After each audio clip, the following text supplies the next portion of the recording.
This episode is part one of an interview that I did as part of the Autistically Wired interview series for the Autistic Career Pathways organization.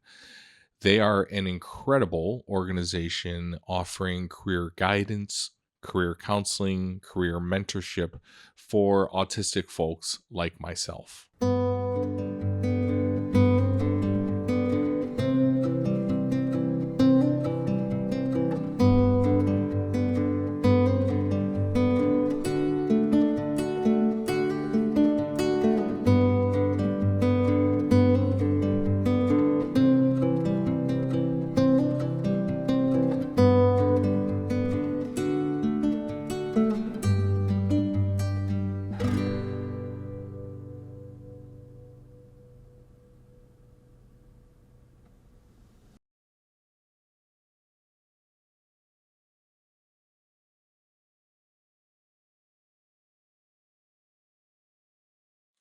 Hello and welcome to Autistically Wired, a conversation series that highlights autistic people as professionals, creators, entrepreneurs, and community contributors.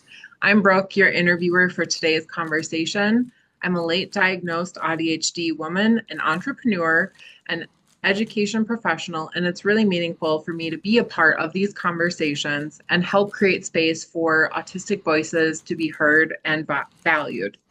This series centers what becomes possible when autistic people are supported in being our full authentic selves rather than focusing on deficits or barriers.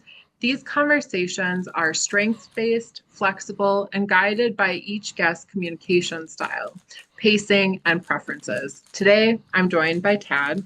Tad is a professional with a 25-year career that spanned help desk support, networking engineering, consulting, project management, and director level leadership. Over the course of his career, he built and led project teams, helped organizations transition to agile methodologies, and played a key role in designing large-scale technology infrastructure and organizational structures. Alongside his corporate work, Tad also ran a photography business, taught continuing education classes, and supported students as a teaching assistant, highlighting both his technical expertise and creative side. I'm really looking forward to this conversation and the insights he has to share. Tad, welcome. Thank you very much. All right, our first question. So you have shared that you didn't realize that you were autistic during your career. Can you walk us through when that understanding began for you and how it's changed the way you see your life, both past and present? So I'm 53 now, and I retired early. But when about 5 years ago, and it was I think it was after I retired. But I don't know if this is a function of the fact that I'm autistic or the fact I'm dyslexic, dyscalculic, and dysgraphic. So I don't know if it's a function of one of those things, but I have a lot of trouble sequencing things in time or sequencing things in general. I can't do the months. I can't say the months in order. I have to look at something in order to get things in order. So I've explained it to my wife, all my memories are just jumbled up chronologically in my head. I might be telling a story and I'll be like, a month ago, and my wife will be like, baby, that's just 2 weeks ago, or something like that. So I think it was about 5 years ago, 2021. I think it was during the pandemic. When I was talking to a friend of mine who is a psychologist, and she, as part of her practice, she does autism assessments for children. And in the core, we were talking about music theory. I was explaining, I was explaining some aspect of music theory to her. And she said, as your friend, it would be unethical for me to diagnose you, and plus you're not my client demographic and everything. But have you ever thought about exploring whether or not you might be autistic? And that was that was the first time I'd ever thought about that possibility. And so I started down that rabbit hole that so many other autistic people find themselves falling into, right? Like watching YouTube video after YouTube video, taking online quiz after online quiz, just reading and quietly joining online autism communities and just lurking and listening to what other people have to say and everything else. So, and after a while, I came to the realization that, oh my God, this explains so much of my life. I'm still today trying to decide if I want to actually pursue, if I want to pursue an actual diagnosis. I'm 53 years old. I'm retired. I don't need like the diagnosis to go into HR and ask for accommodations. So is it worth the expense and the emotional journey of getting a diagnosis just to validate, what has become so patently obvious in my life? So, but in terms of how it's changed the way that I see my life, both past and present, that's a whole spectrum and jumble and mess of emotions. There's so much relief, like, oh my God, I'm not broken after all. My brain works differently. There's a lot of sadness because there's so many times in my life where things should have gone differently. And if I'd known that I were autistic at the time, or if the people around me had known it, my life would have had a completely different trajectory. There's a lot of anger. There's anger that I missed out on so many opportunities, that I spent my entire adult working life, I spent decades in a constant state of burnout. Not even having enough, emotional energy to devote to. I mean, I didn't touch a guitar for, decades. I didn't even own a guitar for a long period of time. I didn't touch a piano keyboard, or I didn't. Photography, which had been a passion my entire life, took a back burner for years. Because I didn't have the emotional capacity, the emotional energy to be able to do it. I barely had enough. Around year 7 of my marriage, we had a really horrible, rough year because I would spend all my emotional energy at work. And then I thought that networking and being social and going out for work functions and after work drinks or whatever, and I don't drink alcohol, but after work activities and stuff, that I thought that was the way that you got ahead in your career. And I was so hell bent on having this incredible corporate career and making such a great life for me and my wife, and that I would spend all my emotional energy there, and then I'd come home and I'd just sit in front of a computer zoning out, or sitting in front of the TV zoning out, not having enough emotional energy to interact with my wife. And that took a massive toll on our marriage. And we were thankfully able to work through it. And, we're still happily married 26 years later, but it was hard. It was horrible. It was, and so I'm so angry that I spent so much of my life masking that hard and trying to be normal. When I could have given myself accommodations, given myself permission not to work that hard, or pursued an entirely different career that wasn't at such odds with the way my brain works. Yeah, I'm good at IT. Yes, I'm good at building and leading teams. I'm good at hiring and interviewing and hiring people. I'm good at designing organizational structures. I'm good at these things in part because of, I think, my autistic brain. But the cost was, I mean, being good at something isn't the same as truly finding joy and fulfillment in what you do and in your life, right? And I would be happy for periods of time, generally when I was just starting a new job and or starting with a new company, since it was still pretty much the same job that I had been doing, but starting with a new company, and I'm thinking about all the possibilities and all the wonderful opportunities ahead of me, and then burning out all over again.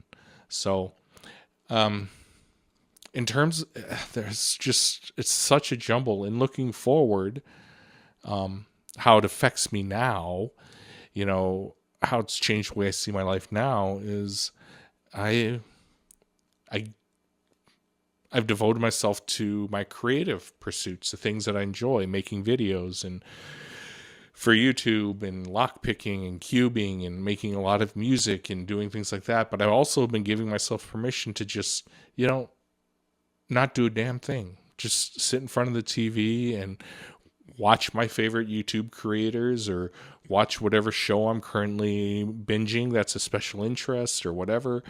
Or at least a hyper focus at the moment. It's just giving myself permission to let my brain work the way it does and therefore let my life flow the way it does instead of trying to force it into this hard routine that I had to strictly follow in order to get up in the morning, get to work and then come home and then do, so anyways, yeah, it's changed a lot. And like I said, it's just this mass, this jumble of emotions, some good, some bad. And some of it's just a lot of regret. I just wish things had been different. I wish I had known her sooner. I wish I had known as a child, because so many of the conflicts that I had with parents and with teachers and other adults, I mean, are directly tied to the way my brain works. And they didn't know. Autism wasn't a diagnosis when I was a child. It didn't become a diagnosis until like the 80s, I think. And, I was born in 1972. So, I was diagnosed with learning disabilities, but which is a whole separate thing because learning disabilities are often comorbid with autism. But anyhow, a lot of regret, a lot less stress and a lot more peace now. I still carry a lot of anxiety that's often related to autistic struggles, but being at a place where I can give myself accommodations and I can forgive myself for when I need to shut down, or it's made my life easier. I do wish it had gone differently though. There's so many things that I could have, would have, should have done that I would like to have done with my life and during my life, that honestly I didn't have the opportunity to. And I think that's a really valid outlook. You brought up a lot of important points, like how you weren't, while you were focusing on your career, how you weren't able to focus on the things that brought you joy, your special interests, but then also relationships, because working in a traditional role was so demanding and required so much output.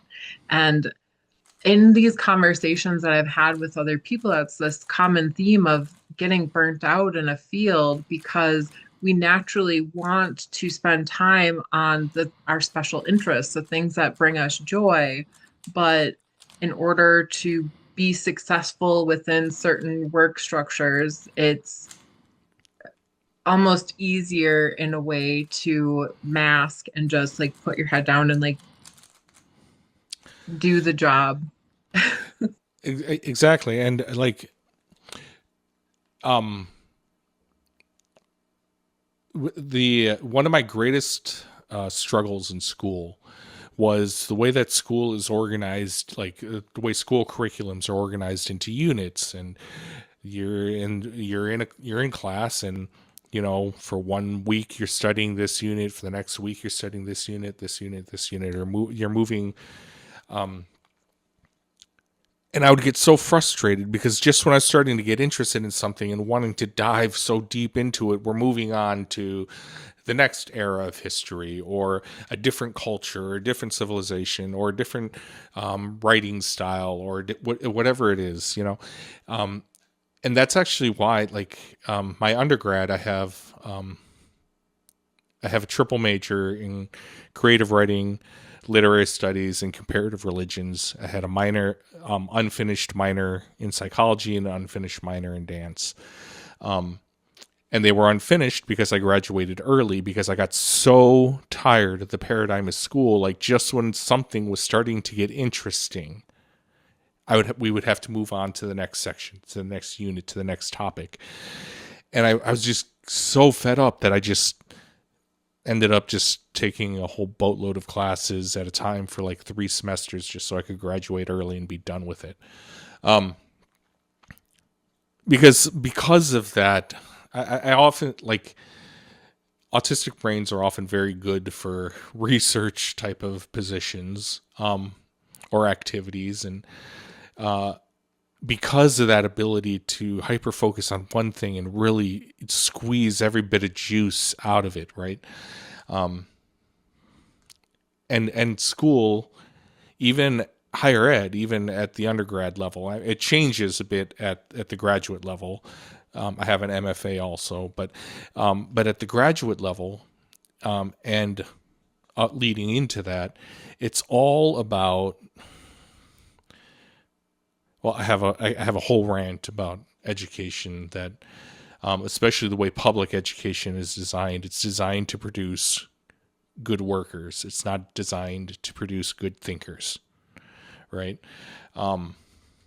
And that's because of the the meddling of people like J.D. Rockefeller, who literally, well, he's apocryphally quoted as saying that I want a nation of workers, not a nation of thinkers, right?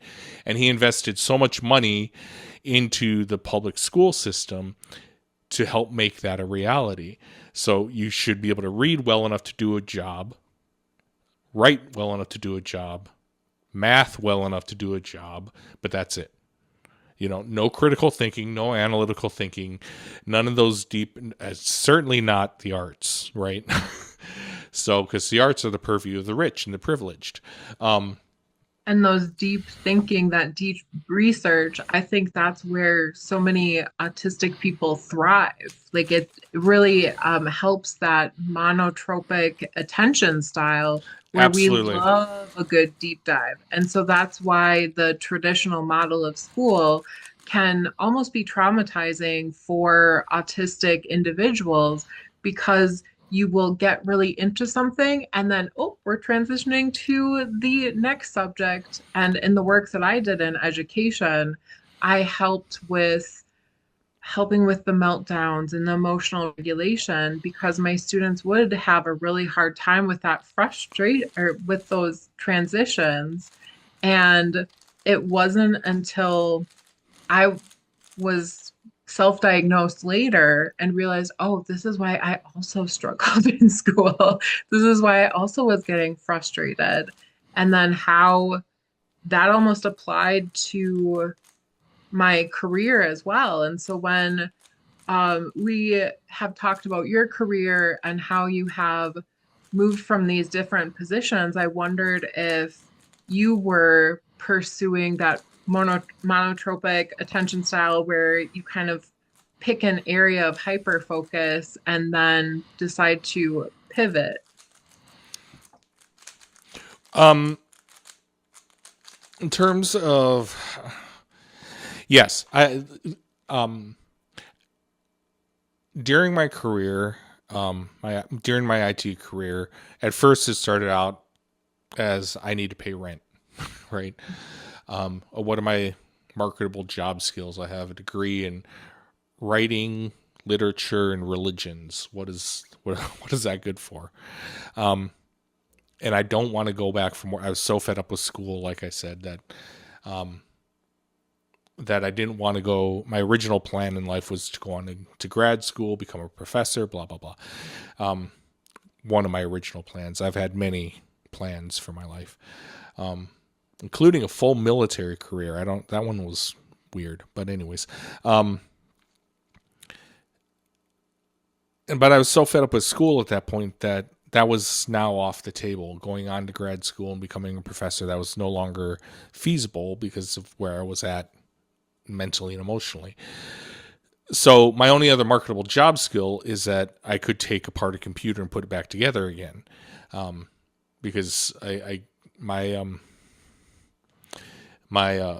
adoptive older brother, he's one of those people who like never took an electronics class in his life, never took a mechanical engineering class in his life. He was also horrible at school, but for ADHD reasons. But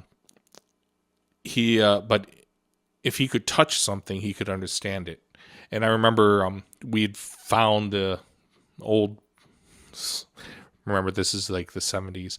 We'd found an old black and white, like 12-inch TV in a garbage can, and we brought it home, and he took it apart, and he'd never, like, I guess he would have been 11, 12, maybe 13. I don't know. We were pretty young.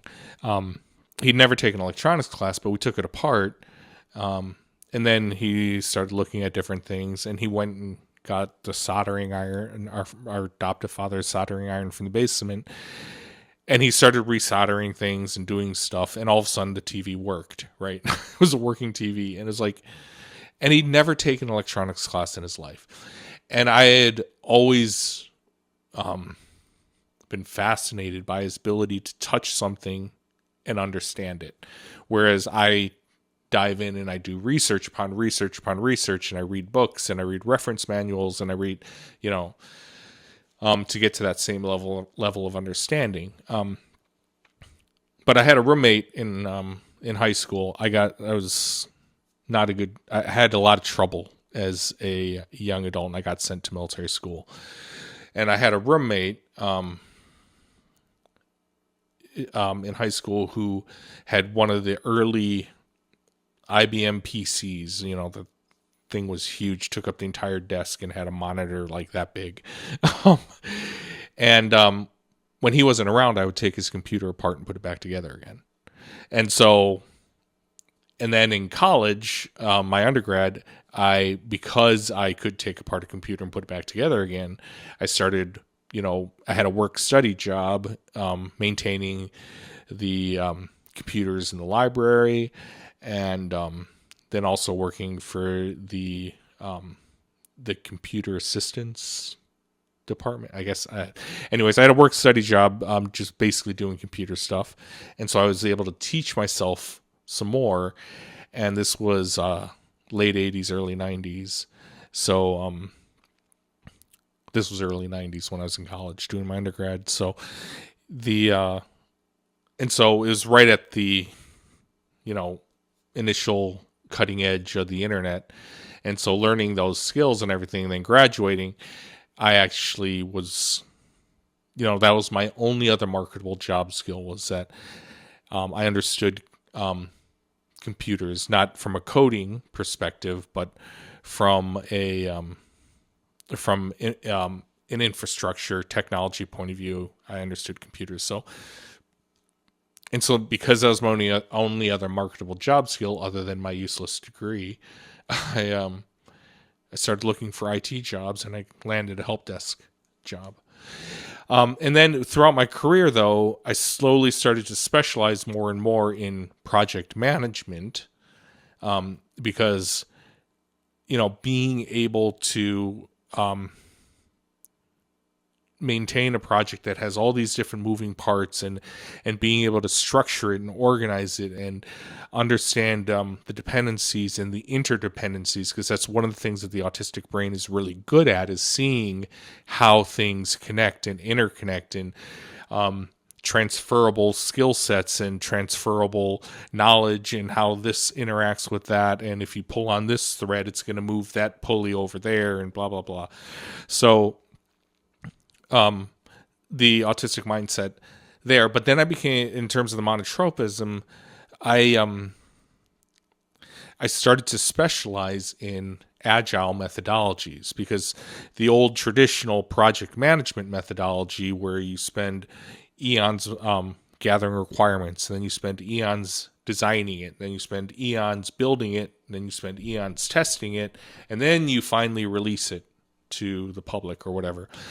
That model actually came from the construction project management methodology, where you have to be able to plan sequentially. You have to have the blueprints first. And then before you put up the drywall, you have to run all the plumbing and all the electrical, because once you put up the drywall, you can't access those infrastructure type of things, et cetera, et cetera. So that's where that traditional project management methodology came from, because when computer science first became a thing, there was no methodology for running a computer project. So they borrowed the most highly developed one that was out there, and that was the construction methodology. But agile methodologies are actually better suited for the very rapid type of software development that the modern world needs. And so I became so laser focused on that, and I became an expert on agile methodologies, and I became an expert at how to wind agile concepts into traditional project methodologies, even when, if a company, especially large corporations, they're very loath to move away from what's worked in the past. And when they do turn, it's like turning a battleship as opposed to turning a motorboat, right? It takes a long time for them to change direction.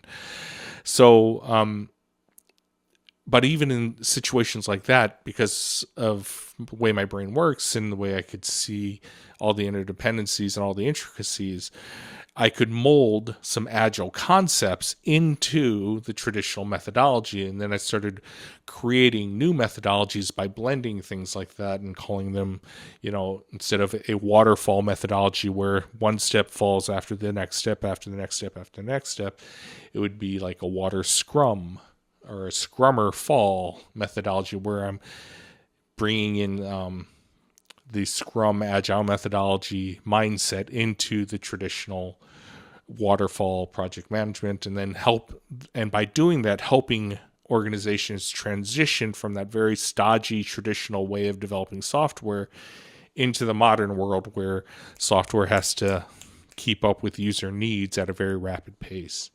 So that whole monotropic thinking and being able to also transfer skill sets, because I know something very well over here, means that I'm able to pick it up, recognize the patterns over here, and see how pieces of this can fit here as well. So having those two autistic gifts, that deep dive monotropic, singular focus on a single topic, having that, as well as being able to then translate or transfer those skills or that knowledge into other arenas, that's really what made my career. Especially as I was starting to rise very quickly in my 30s, where once I got past all the entry level crap and I got into like project management and middle management type of stuff, that's where my career really started to take off, because I could combine those two things. So you had talked about letting go of traditional ideas of success and how, traditionally you would climb the career ladder and how you want to let go of these traditional ideas of success. So what I want to know is how has your definition of success evolved over time and what feels meaningful to you now? So I really, I mean, because it was all that I knew, I really had bought into that whole climb the corporate ladder, be a leader, blah, mode of success. Make more money. Money is success. That type of a thing. And I really, man, I really bought that story. I really bought that line of BS, hook, line, and sinker. And I burned myself out, and I wasted, you know, my entire adult working life chasing that dream. And yes, it did provide for some really nice things. And I have all these musical instruments and this big fancy computer set up and multiple monitors and professional lighting and a professional camera and blah blah blah, right? I have all of these things, but at what cost? I mean, the to me, if I could go back and look at it again, success would have looked like being able to make a good living or a healthy living, while still being able to enjoy all the other aspects of life,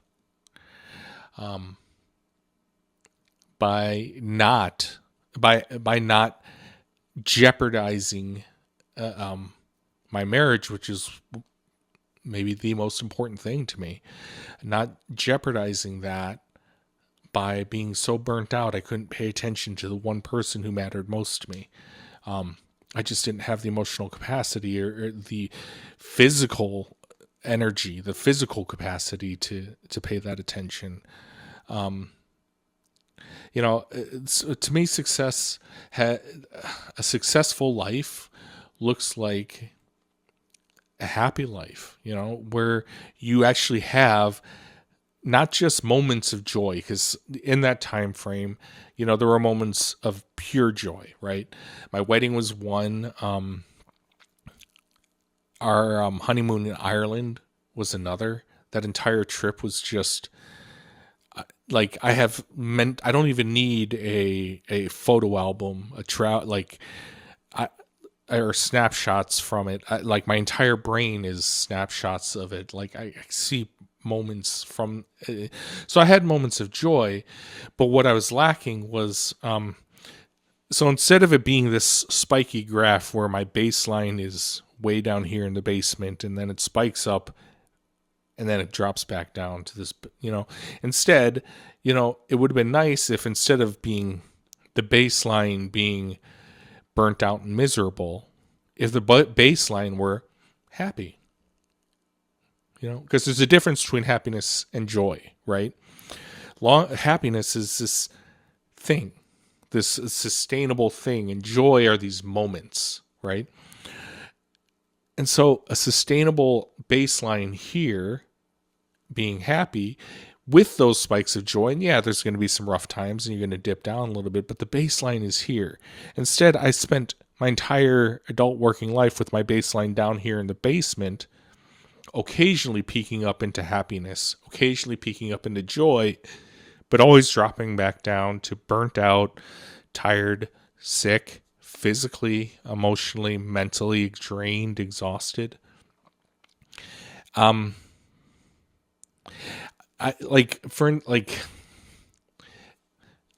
had a rough childhood. So my adoptive father was an alcoholic and he was abusive, physically, verbally, emotionally. He So I had a rough start in life. My wife, not to tell too many stories on her, also had a rough start in life. She grew up in very she grew up in poverty. Like, she grew up in a 4-room house that had a like a single like coal burning stove for heat, right? But she talks about her childhood, and she was happy. She and her cousins and her sisters, yeah, they were poor. They didn't have anything materially. They but they had fun, and they had love, and they had song, and they had laughter, and I look at my childhood, and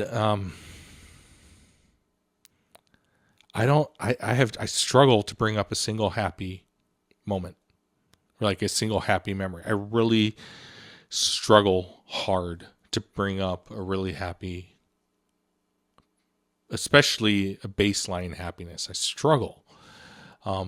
My earliest memory is being angry at other children in a sandbox when I was like 3 years old. That's my earliest memory. I was angry with those children because somebody had, read Treasure Island to me or something, or a picture book of Treasure Island or something. I had this idea of pirates in my head. And this is a very weird first memory.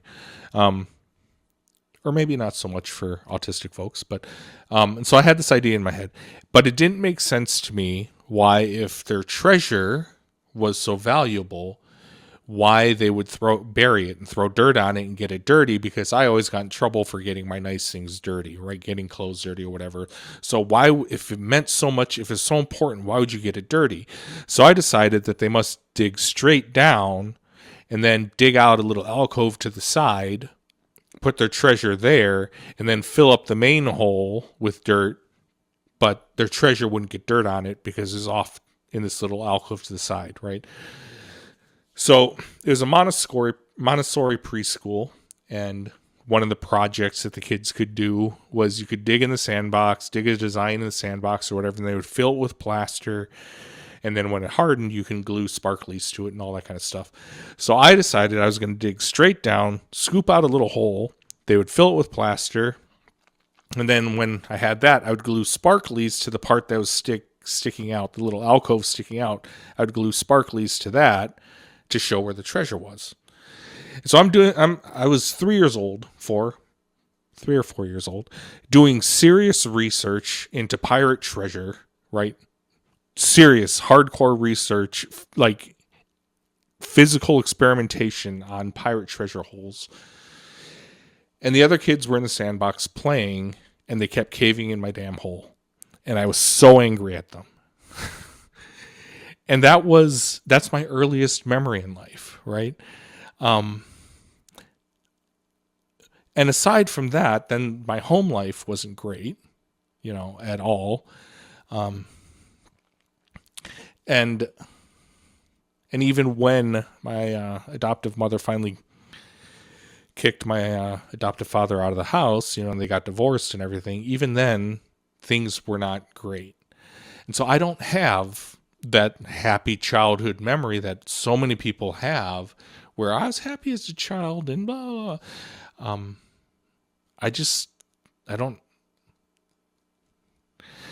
And so anyways, we're talking about redefining success.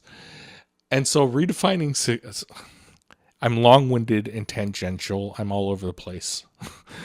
So redefining success to me would be finding a way to maintain that base level happiness so that you can enjoy the moments of joy, and so that you can experience the hard times, the moments of sadness, depression, or whatever, but knowing that you're always going to return to that baseline of joy, or of happiness rather, that baseline happiness.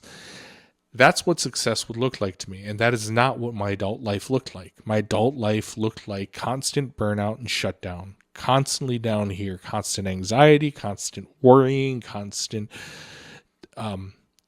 inertia, just not being able to move, not be able to do things, not be able to do the things I wanted to do. And so perhaps if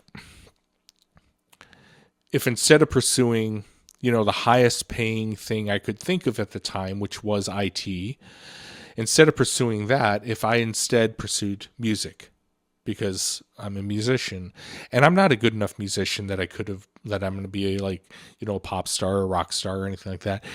But I could have worked in the music industry. I have, with my technical mindset that worked so well in IT, I could have applied that same technical mindset to audio engineering and had a good career, maybe as, a front of house engineer or a recording engineer. I do a lot of recording here in my little home studio.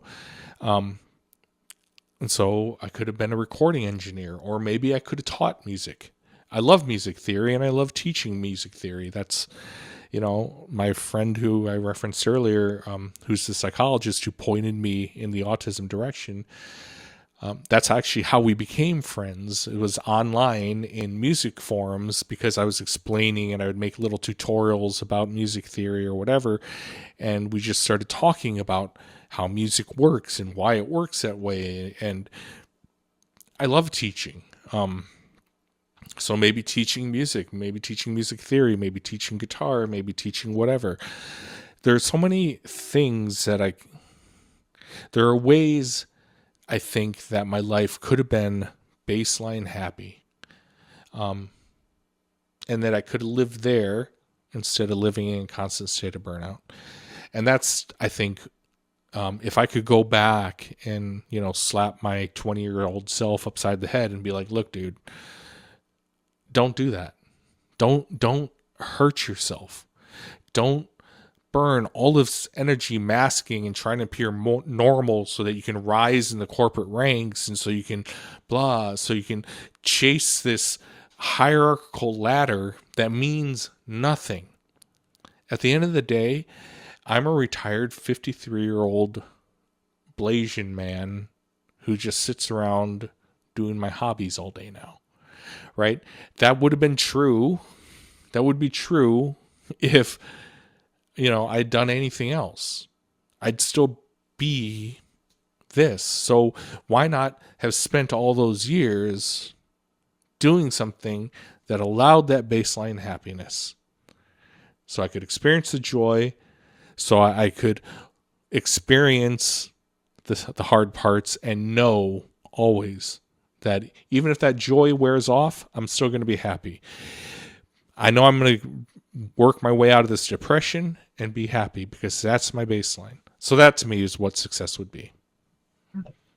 And I think that incorporating things that make you happy is such a like powerful thing for everyone to apply to their life, especially when you are autistic. You have your special interests because it can be easy to pour all of your energy into survival. And when you come from a difficult childhood, you are in that survival state. And so your focus becomes, okay, I got to survive. I got to get a high paying job. I need to get out of the situation I'm in. And so sometimes happiness can be at the back burner. And as you were sharing a lot of things, including talking about your childhood, I relate so much to it because a lot of my memories also were tainted by anger and not always remembering the good things because there were emotional memories that stood out more. And so I'm glad that you gave that piece of advice because do you think that if you were to just pursue the same career again, knowing what you know now, like would there be a certain path that you would follow? Or maybe a better way to frame this would be, what advice would you give to somebody who is pursuing a path in IT or engineering so that That they burn out?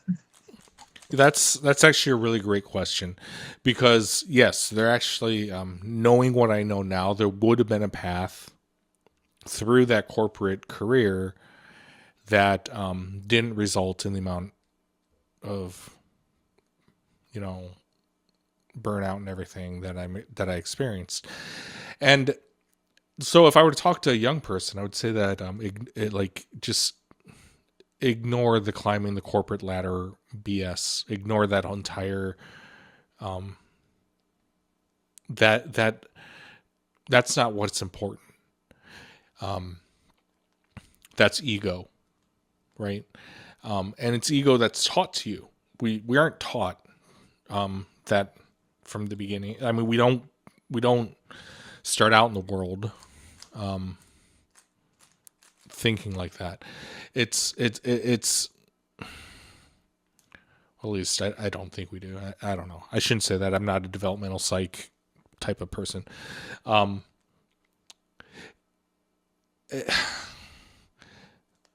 I got so caught up in the trappings of that corporate success and what it means. If instead I had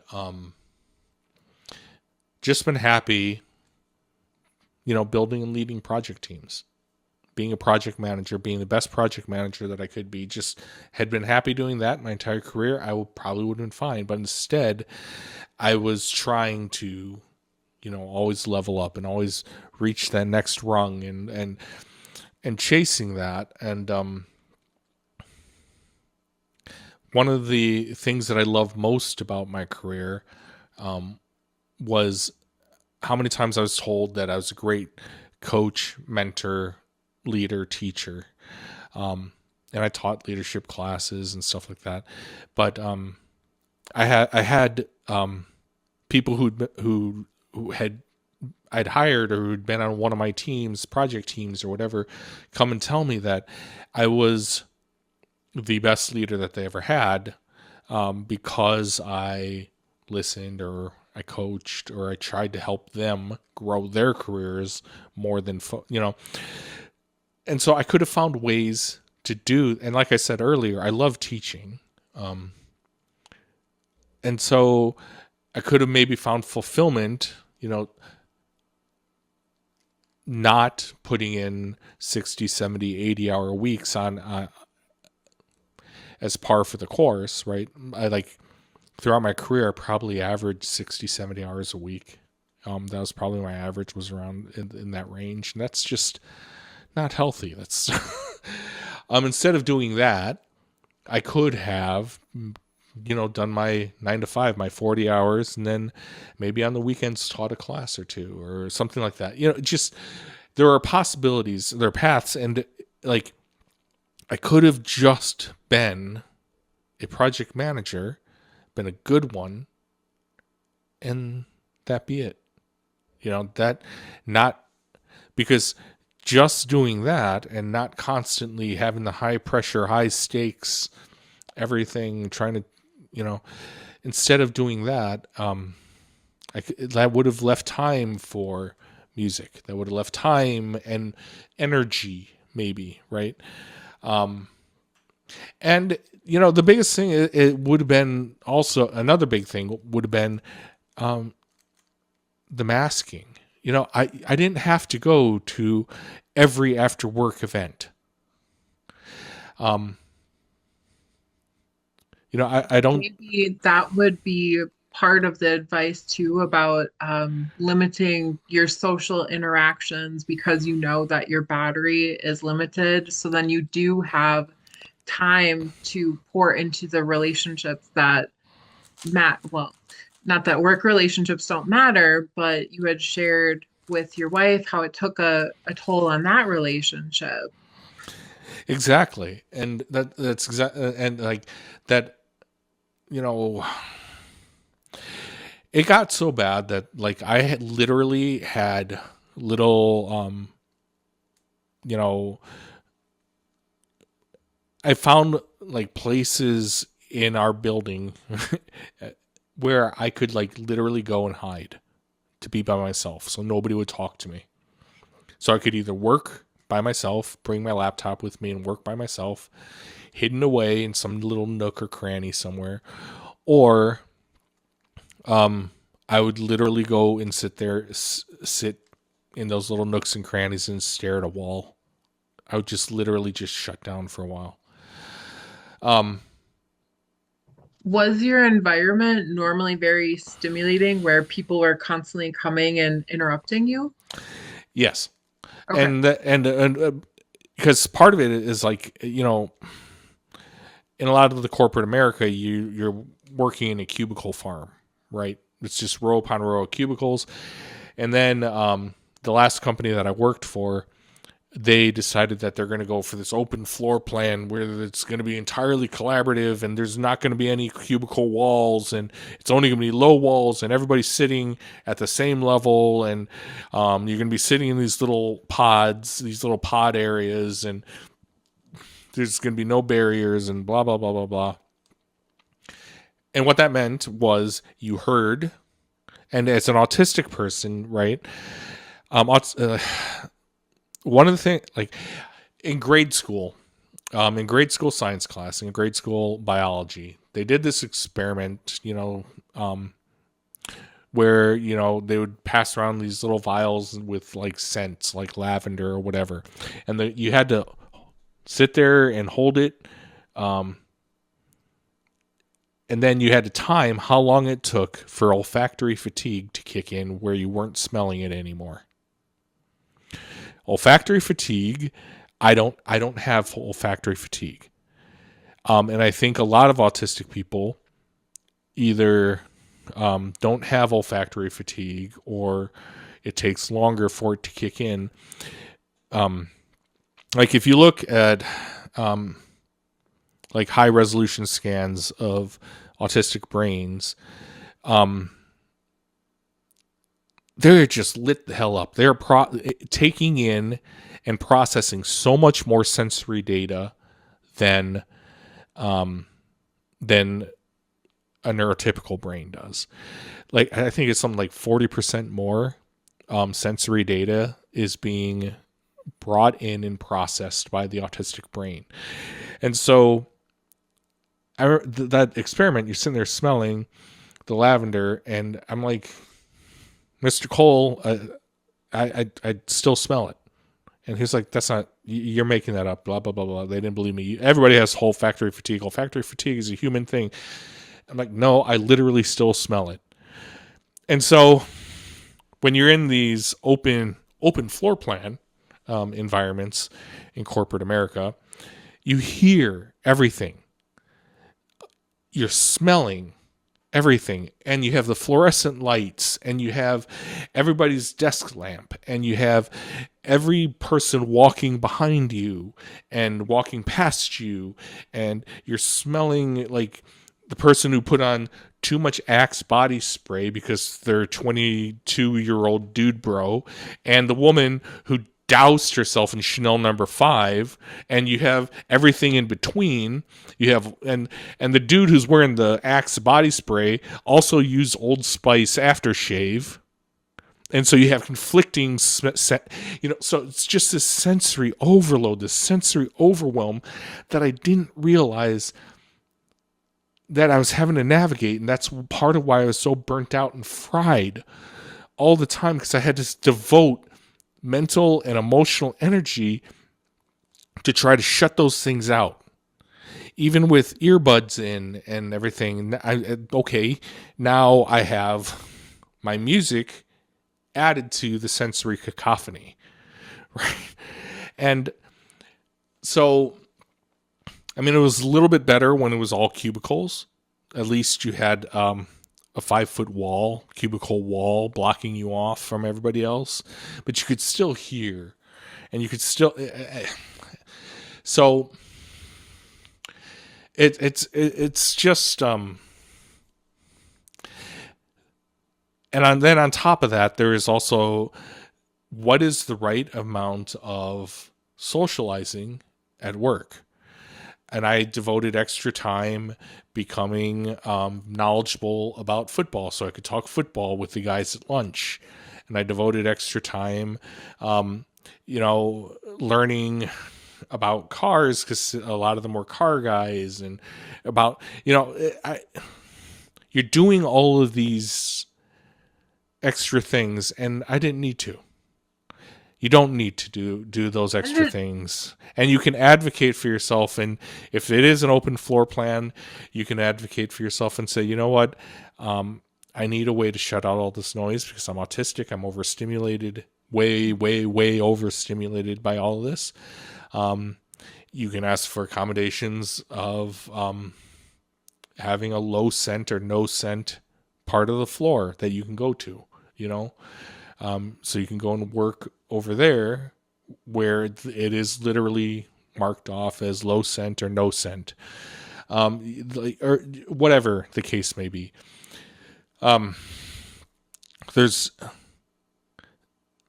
Even if I had chosen to pursue that career, an IT career, chosen not to focus on the hierarchy, like climbing the hierarchical ladder, if I had been aware enough and bold enough to advocate for myself, and if I had just simply walked out the door at 5 o'clock every day and just said, you know what? It's not worth my mental health. It's not worth my marital health. It's not worth my physical health. There were times when I called in because sick, when I wasn't, just because I dreaded going into the office. Right.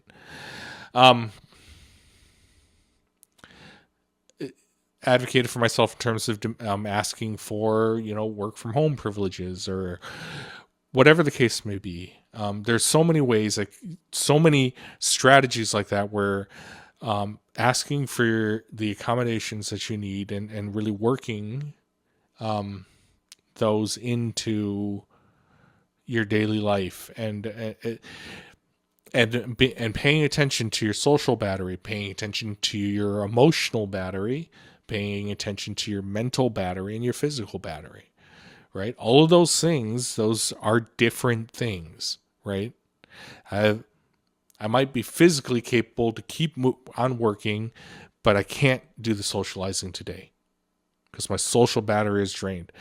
My emotional battery, I may be an emotional mess because of something that happened, and that is going to affect my ability to focus or do this or that, or to be around other people, and people are going to be sympathetic or not sympathetic or blah, blah, blah. I'll have to explain why I'm upset or not.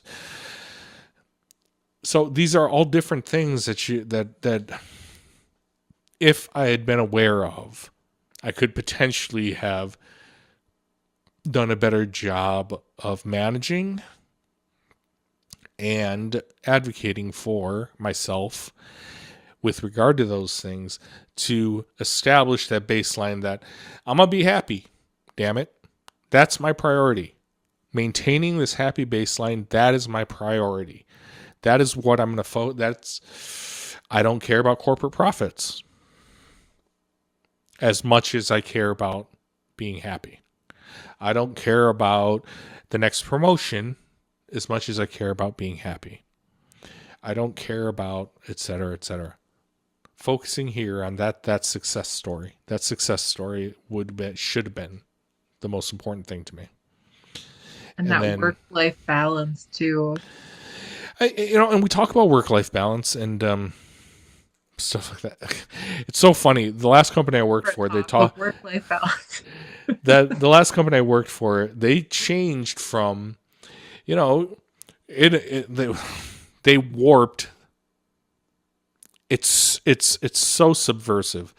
They said, your work-life balance is of utmost importance, and so therefore, you should find ways to bring yourself to work, to bring your life into your work. And so they would offer yoga classes that you could go to in the middle of the day or whatever like that. So they're basically, what you're saying is, instead of a work-life balance, you want it to be work-work balance. You want my life to be work. You want me to live here in this building. You want to bring in, they brought in massage therapists, like literally massage therapists. You can get like a 20-minute chair massage in the middle of the day or whatever to help enhance your work-life balance. And it's like, no, you're actually doing the opposite of what a work-life balance is. There's my work, and then there's my life, right? And that, like, being able to understand, and a lot of corporations do pull crap like that. They'll start a wellness program, but the goal of the wellness program is literally to cut your health benefits, because the healthier you are, the less insurance you'll need, the less insurance they need to provide, blah, blah, blah, blah. It's like Instead of saying, nope, I care about your health. You're going to work 9 to 5, period. That's best for your physical and mental health. Instead, they're saying, no, we're going to put a gym on campus. That's the health benefit. That's a health benefit. We're going to put a gym. And it's so subversive that they're subverting these really good things. Work-life balance, physical health, emotional health, blah, blah, blah. They're subverting all of these things as ways to keep you on campus, in the building, longer. So you spend more of your life at work, as opposed to having a work and a life balance. Instead of having that, it's just bring your life to work with you so you can work, you can be here longer, work harder, be more productive, put in more hours. It's good to know that corporations will use tactics like that to blur the boundaries of your life and make it seem like, oh, we're providing you this great benefit, but then you find yourself being at work longer than ever. And my mom would call it the golden handcuffs, like the benefits that would keep you connected to a job, even though it sacrifice, like you had to sacrifice your well-being. Where other people that I've talked to too have said, I would have rather taken a low-paying job, especially retired people, a low-paying job that would have allowed me to have a life. Yeah. That's exactly right. Your mother's exactly right, and it is golden handcuffs, right? And that's also how I used to actually call my salary golden handcuffs, because I was like, how are we going to live without my salary? And then I retired early, and I was like, oh, that's how. You figure out how to live within the budget you have. Poor people have been doing it forever. Just because I have a 6-figure plus salary doesn't mean that I can't figure out how to live on, half of it. It's my adoptive sister went from being a lawyer at one of the largest law firms in Chicago to working for the Gates Foundation, right, doing charitable type of stuff, and she would complain about how she had to take, like, I forget what she said, 50% pay cut. I was like, half of a crap ton is still a crap ton. So just because you went from, anyways, so the way that when I did think of my salary as golden handcuffs, and I did think of, all of those things as, how will we live without this, blah, blah. And the answer, and when I walked away from the corporate world and retired early, the answer is that's how we're going to live with it, right?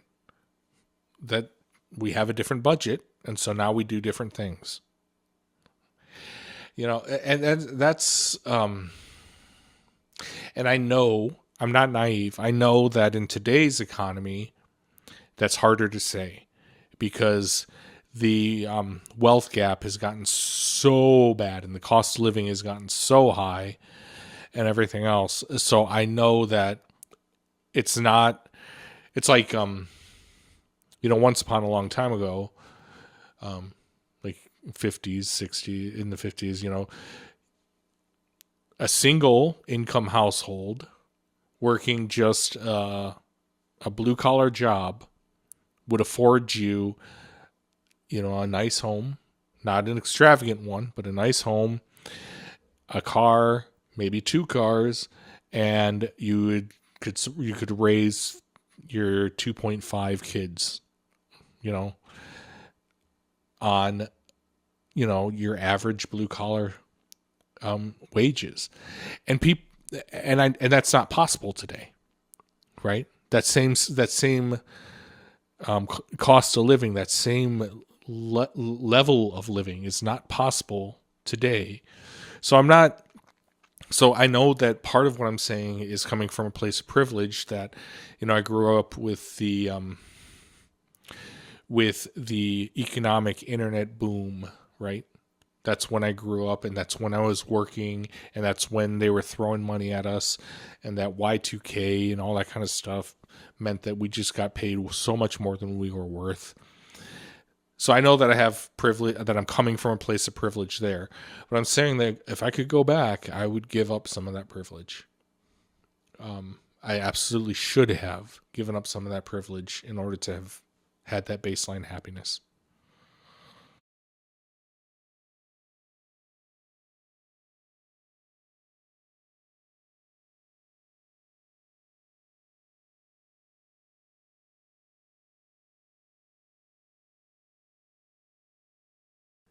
Hey folks, thanks for watching. If you liked the video, remember to drop a like and leave a comment or a question down below. If you're new here, subscribe and ring the notification bell for more content like this.